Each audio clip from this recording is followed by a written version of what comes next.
And this afternoon, I have the pleasure of speaking with TapsTrades, a fellow YouTuber that focuses on some different areas in the NFT space than we typically focus on. So Taps, very nice to meet you, man. Happy to have you here. Nice to meet you too, Pio. I appreciate having me on the channel. Big fan of NFT culture and looking forward to it. Awesome, man. Well, yeah, we're happy to have you here too.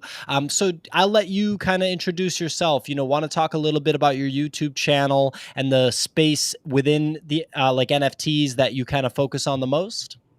Yeah, so I started my channel, I guess, 5, 6 months ago, and it's covering all kinds of crypto projects, but it's primarily has been focused around Ecomi and Veve. So I found Ecomi and Veve back in February and signed on. There was still, plenty of collectibles in the marketplace and got all into it. And the channel just kind of picked up from there and found a community that I didn't know existed at the time. And since then, I've been covering crypto and NFTs and Veve, and it's been absolutely a blast. And love creating content. Awesome, awesome. And so, I think that Veve is one area of the NFT space that doesn't get as much mainstream, so to speak, attention. Not that the NFT space is necessarily mainstream at all, but within the space, the big influencers, the people that are looking for profits, looking to trade, looking to speculate, I don't really hear Veve talked about too much. In fact, I even put out a poll on Twitter, what is the most profitable area, or what is the most profitable platform in the NFT space? And the only reason I did this was to see if anybody voted for Veve. I put OpenSea, Nifty Gateway, and Veve. It was like something like 80% OpenSea, 20% Nifty Gateway, and 0 votes for Veve. So it kind of confirmed my my hypothesis that Veve is not, necessarily well known in the space. What brought you to Veve? Like, what kind of attracted you, and what has kept you there? Yeah, so what initially attracted to me was I actually saw Blockchain Andy, who I followed because I love Zilliqa, and he was talking about Ecomi, the token, and Veve, the actual app where you can collect the digital collectible NFTs. And it was just really cool, right? Like what I had seen in the NFT space, there was nothing of this premium quality of, like a DC character like Batman, or, see like Superman, or anything that was really like Veve in the space. So it attracted me, even though I wasn't heavily into NFTs yet. And I think that's where they have a big edge too, is because you can actually hop on Veve, and it's as simple as like setting up an Amazon account, right? Like your grandma can set up a Veve account with not needing to link a MetaMask and all that. And I think what the big miss is, and why it's so slept on, is because technically they're not quite yet NFTs, right? It's in this gated environment on that Veve app, but they're going to be moving from GoChain to Immutable X in the next coming weeks. And then that's going to actually make them be able to go on an OpenSea marketplace and really have that NFT tag to it, right? So I think that's why a lot of people haven't really jumped into it, but there's a lot of money to really be made in, I got a Batman from the season 1 that I think I spent $89 or $69, something like that. And you can now sell it for over 3 or 4 grand. There's Superman where you got it for $50 and they're now running around like $500. So there's definitely a lot of money to be made, especially if it's an ultra rare or a season 1, and people are flipping them professionally. So I think because it doesn't quite yet have that connotation to the NFT space as much as some other projects, just people aren't aware of it yet. That's so interesting you say that. And so obviously, you cover this space, like trading Veve collectibles. We had another YouTuber on, Veve Flipper. He talked all about it. This is the Comic Way came on with him. This guy Dozer, who also talks about it. Shout out to Awesome, those guys. guys. It was, yeah, great stream. We're going to do more work with them, and obviously hope to do more work with you. When you look at Veve, what kind of strategy gets employed? Let's say I'm coming to Veve. I'm not interested in holding, these toys, or these digital collectibles, I should say, for long term, but I am looking to speculate, short term speculation. I'm looking to trade and turn relatively quick profits. What's the strategy for that? So if you're looking for like basically there's a lot of different mentalities, right? There's a collector mentality, there's a flipper mentality, and then there's the people who actually see them as long-term holds. Kind of like if you were to buy a crypto punk, way back in the day, the people who held versus flipping are in a much better light right now. But Right. if you're looking to basically flip as fast as possible, and definitely the comic way and Veve Flipper, they're absolutely very much more in tune with how the collectibles trade. But usually the easiest way is you go for the ultra rares right off the bat, and the ones that have a lot of uniqueness and low mints to them. So those are typically going to be the ones that you have a big turnaround right off the bat. Like we just had the CE tag, so basically the comic or the Comic Con event exclusive tags that happened this past weekend. And there was this one called Lucky, which was a gold rabbit. It's psycho. It's awesome, but it came from Yep. Jermaine Rogers, well-known artist who's been around for 20 years. And that collectible right now is going for $2,000, but there was only like 900 mints. So it was a race. I wasn't able to secure one. So what you want to do for the quickest profit is try to grab an ultra rare or a couple if you can right off the drop, and then watch the marketplace and usually flip it around that time. But what's crazy is there's an entire community behind it, right? So there's over 100,000 people on Twitter. There's over, at this point, probably around 400, if not more than 400,000 users. There's Reddit, there's Discord, there's tons of Ecomi fam. And so they're all talking and kind of what makes this collectible bigger than this collectible, right? And so the narrative is constantly changing. So what could be $500 today could be $1,000, a month later or a couple weeks later as that narrative changes among the community. Right. It's incredibly difficult to predict the performance of any of these assets. It's such a brand new space. And, besides that, the collectibles sort of marketplace, the collectibles market in general, for humans has always been illiquid compared to like the stock market or something like that, even, now cryptocurrency markets.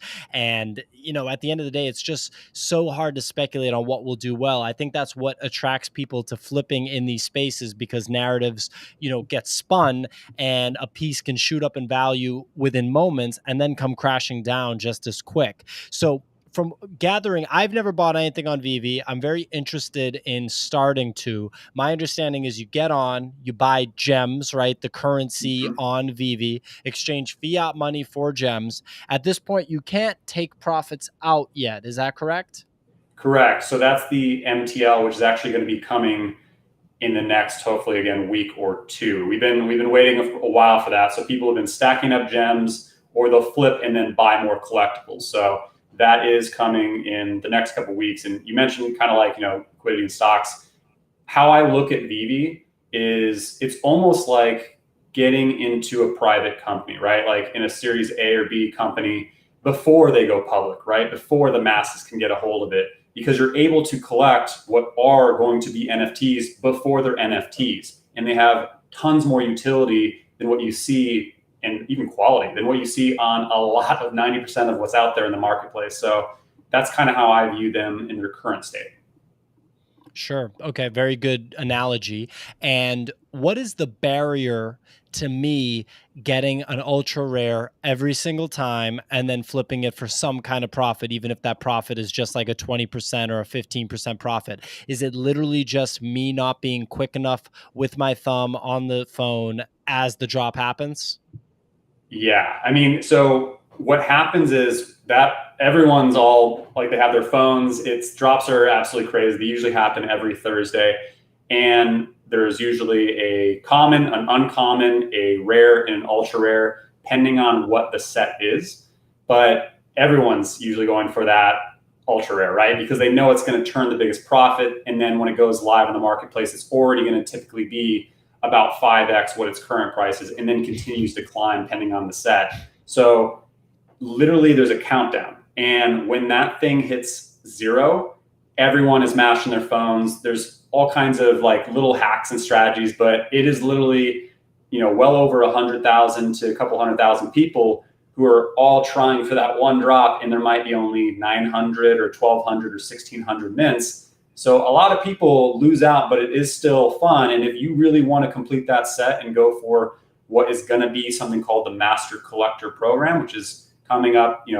We don't know when, because Veve is very careful about giving us dates. But the more sets you complete, there's going to be little bonuses to having a Master Collector program and different tiers and different experience points that get you there, that allow you maybe to get in a little bit quicker on some of these drops, or maybe gives you access to different things, because we do know that some of them are actually becoming animated as well. We never know which ones are going to become animated, but they are actually animating them retroactively, which we saw with the Ritmo collectible from Tokidoki.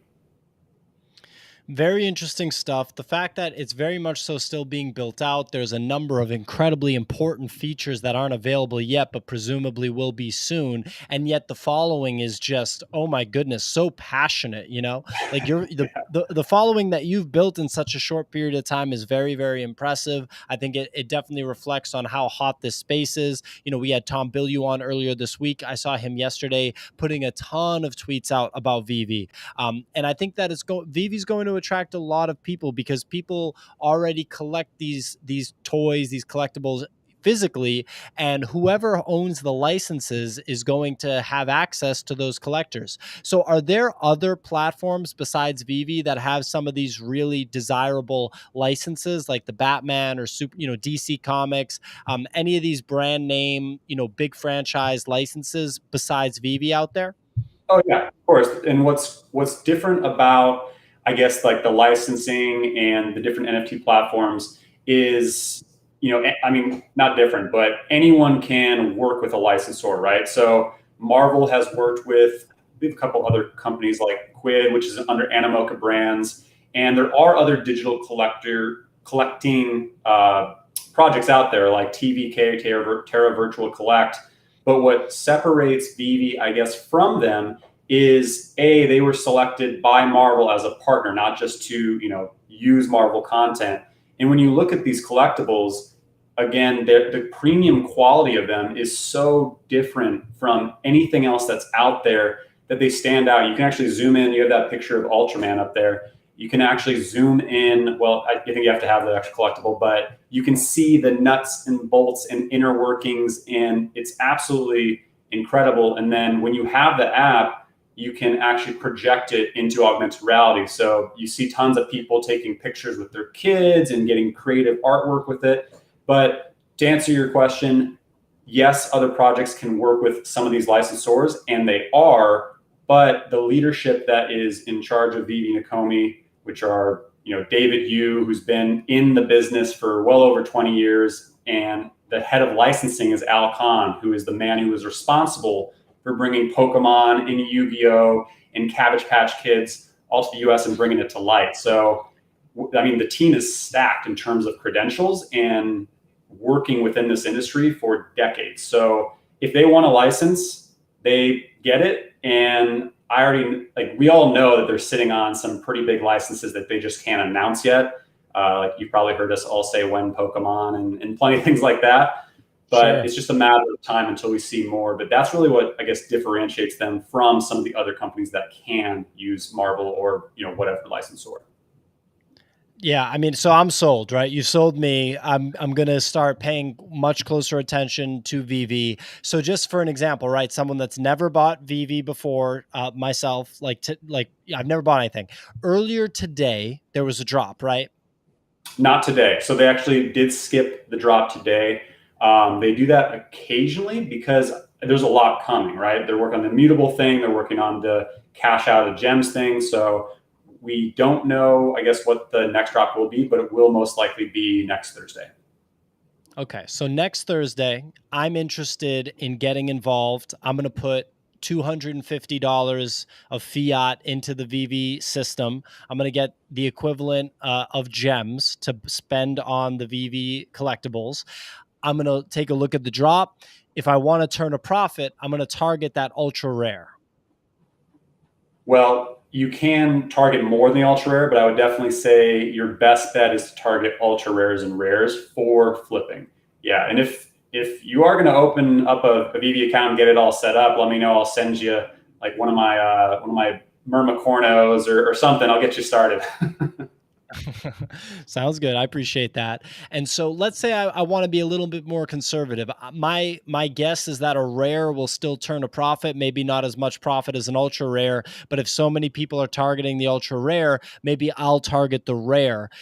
Is that a sound strategy to be a little bit more conservative but still target profit? So yes and no. I'd say by majority, yeah. But give example the Givenchy drop, which was Yeah. a big. It was kind of our first peek into I guess artist alley vertical, which they're working more with artists and bigger brands. But it was for the LGBTQ thing that Givenchy did, and there was a rare that was animated. It changes picture, and it's just really really cool. And then there was two ultra rares that are actually not performing as high in terms of the resale value as that rare because Givenchy, the actual brand, really only showed that piece, whereas the other ones were collaborated with Veve. So that collectible, even though it's a rare, is performing higher than the ultra rare. And that Superman that I mentioned earlier, I believe is an uncommon. Don't quote me on that, but it's one collectible that makes a set. So usually in order to get a set, you need at least 3 or 4 different of these collectibles from that same drop. But Superman is one of one, which is one of the very few that are actually like that. So its value has increased, even though it isn't a rare or a ultra rare, and it's a first appearance. So there's a first appearance, first edition. So it's not always the ultra rares, but I'd say by majority, that's your best bet. So how did the owner of that one of one Superman, how did that owner acquire the Superman? So I have 2 Supermans, and I got them during the drop. I was just fast with the fingers on that, and so but there are people who missed the drop, and I think when the marketplace first opens, so they shut down the marketplace during the drop, and then usually 10 to 30 minutes later, the marketplace reopens and you just see all of them coming on, right? So I think when the marketplace first opened, the Superman was listed somewhere around 200 gems. So that's already a 4X, but people then bought it, right? Because they want that 101. They're going for that master collector program in the future, or they just love Superman. And at the time, you're like, oh man, why would you spend 4X on it? But then they're up, if they were to sell it right now, they bought it for 200 and now they can sell it for 500 plus. So that's kind of, I guess, how like the drops work. Yeah, and that's in line with the rest of the NFT market, right? Is like Right. when it just keeps on going up, it's just hard to tell if it's going to come back down. It's obviously an extremely speculative and new market that's very, very challenging to be able to, just attack appropriately. With this master collector program that you've alluded to a couple of times, can you talk about what sort of context has been given already, like what we do know and what we don't know? It's shadowed in a veil that Ecomi and Veve are really good about doing, right? Like they're hands down one of like the most communicative project with their community I've ever experienced. But they always give us like pieces of, hey, this is coming, but we're not going to tell you exactly when until it's up to it. So that way they're not missing, like a deadline, and they want to make sure they perfect it. But the Master Collector program, from what we've gathered so far, is going to give you some added benefits. And we don't know how much you need to have, whether it's complete sets or total collectibles, but it will allow you to also at some point stake your OMI, which is the crypto that's associated with the Veve app. But it will give you added benefits. And they also say, there's an entire metaverse that's coming later this year too, which is called the Veveverse. And we don't know if that'll have some tie to the Master Collector program either, but they have said, maybe if you have collected a ton of different Batmans, like you could create a Batman-centric, land-based room, or however it's going to be rolled out in the Veveverse. But having completed sets will come with a lot of advantages once that is rolled out.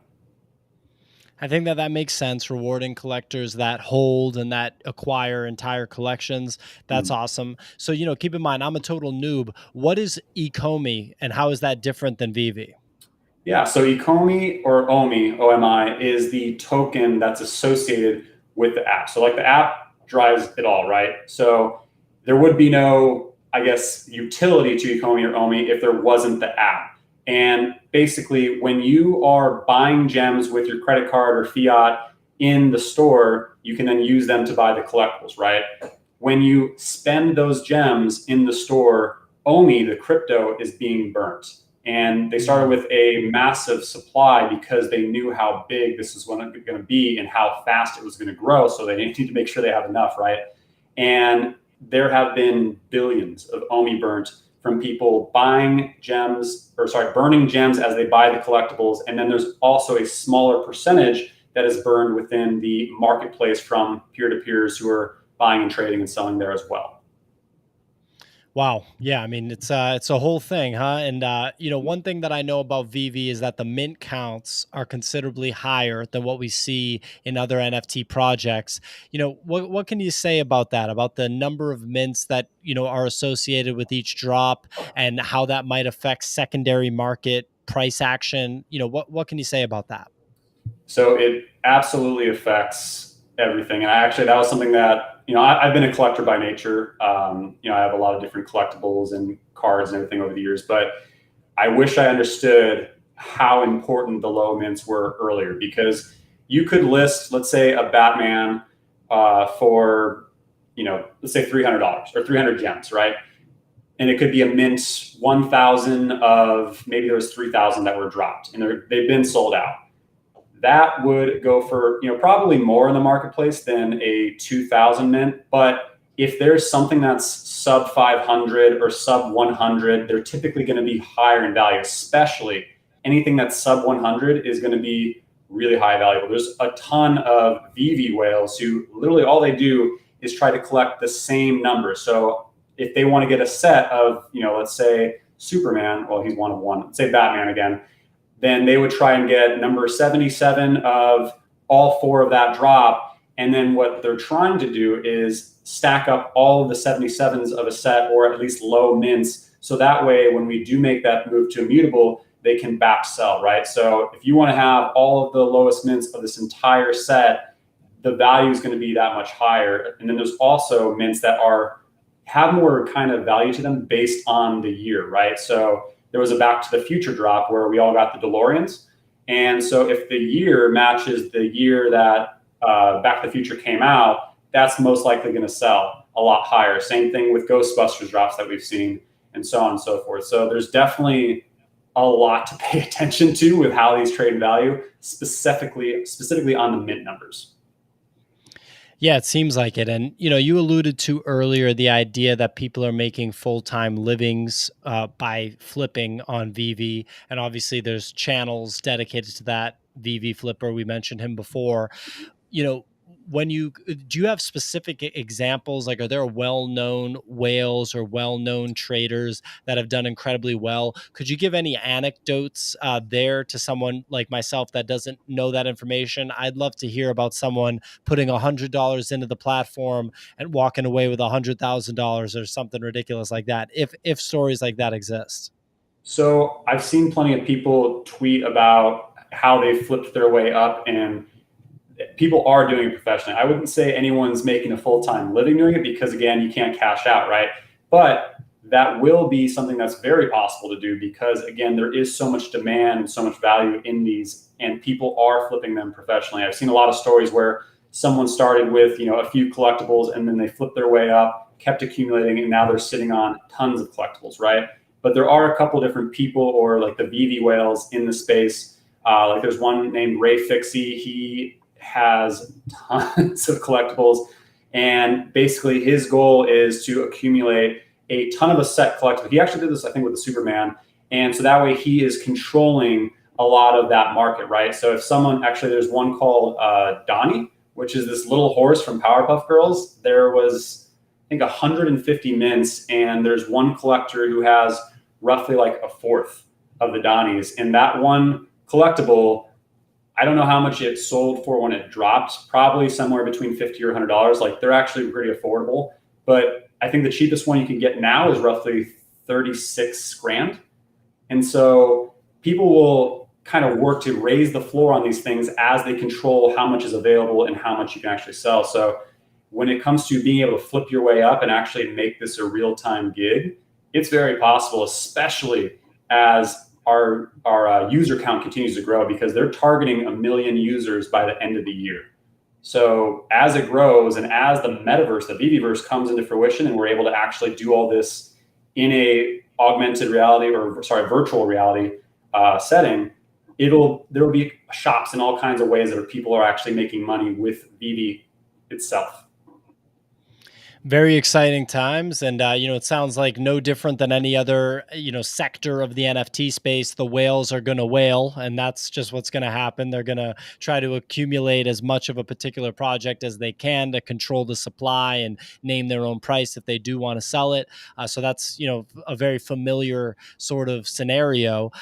Do you think that once Veve gives the compatibility or just the ability, I should say, to withdraw fiat, like so that people can actually finally take the money out of Veve, what sort of impact to the secondary market do you think that could have? I'm just thinking like that could have some kind of impact. I'd be curious to know what your speculation is that it would have. Yeah. And so, I mean, with every marketplace, there's ebbs and flows, right? So there's a lot of speculation out there that once the ability to cash out, that it will drop the market. And I actually do agree that will create a sell-off because people will be trying to get that cash out and maybe put it into other projects or to even buy more OMI. I know quite a few people who their goal is to do exactly that and put it in while it's down, but that's also an opportunity, right? So as that price drops on some of those collectibles, that's typically when I've been buying a lot of these collectibles. Like we just had the big Comic-Con announcement that happened, and a lot of people were selling a lot of what they had too many of, just to try and get more gems to be ready for these comic or these con exclusive tagged collectibles because they're going to hold a lot of value later. So that did drop some of the prices in the market. So while they were all selling, I was usually scooping up some of these at discounted prices. So we'll probably see a discount in the market again coming up here when you do have that cash out because people will just, trying to grab that cash. And that's a buying opportunity in my eyes. And one last question before I let you go. When you're looking at these different projects, what are the factors that make you bullish on a project? Like when you're looking at a new Veve drop, maybe it's not even a franchise that you've heard of before, so you don't know these characters. How do you approach it, and what will determine whether you're bullish on it or not? Great question. So when it comes to the drops, kind of think about who they're appealing to, right? Because a lot of this has been mostly to collectors and DC fans and basically anyone who had that collector mentality. But they announced digital comic books are going to be coming, so they're going to be tackling the comic, the comic user base, and then they have these LOL dolls, like I guess the company that owns. MGA is the company that owns the Bratz dolls, which actually outsell Barbie. And so they're going to be targeting a younger audience as well. And so what gets me, I guess, kind of more bullish on some collectibles than others is when I think what's really going to drive this price up. And what we've seen mostly, it's been mainly the actual artist ones have been some of the highest performing. So they're tied to an artist who we're going to see probably more drops from them. But those have been kind of what I've been latching on to the most. But it all depends because they're doing more and more things that are going to appeal to more users, right? So they have like an anime vertical that's going to be coming out, and they have a brand with NFLPA, so you'd be able to see NFL players that are actually in your showroom. So as they continue to branch out in more verticals and targeting more users, as those new users come in, the demand will change on what's kind of that hot collectible. So it's really incredible how it's evolving just from a couple months in, and it's going to be that much more so because what separates them from a lot of different NFT projects is they're targeting mass adoption, right? You don't have to care about crypto to get a Veve collectible, but you will be able to mint them on OpenSea and still drive value that way coming soon. So I think what's valuable today may not be valuable tomorrow as the user base changes. Well, that's a lot to process. So everybody, this is never financial advice, and invest or buy Veve collectibles at your own risk. It sounds like there's a lot of changes coming, and that is going to be very interesting to see how it plays out. You've definitely Veve pilled me. I'm going to get involved, and I'm going to The probably be Kool-Aid is knocking on your delicious. Sounds good. Well, I'm going to be knocking on your door for tips, I'm sure, and I hope that we can make more content together. Everybody, make sure you follow Taps at TapsTrades. Let me make sure that's on screen here. Very active on Twitter and YouTube. And Taps, thanks so much for joining us, man. Thanks for having me. It's been great. Likewise, my pleasure. Thanks for watching, everyone.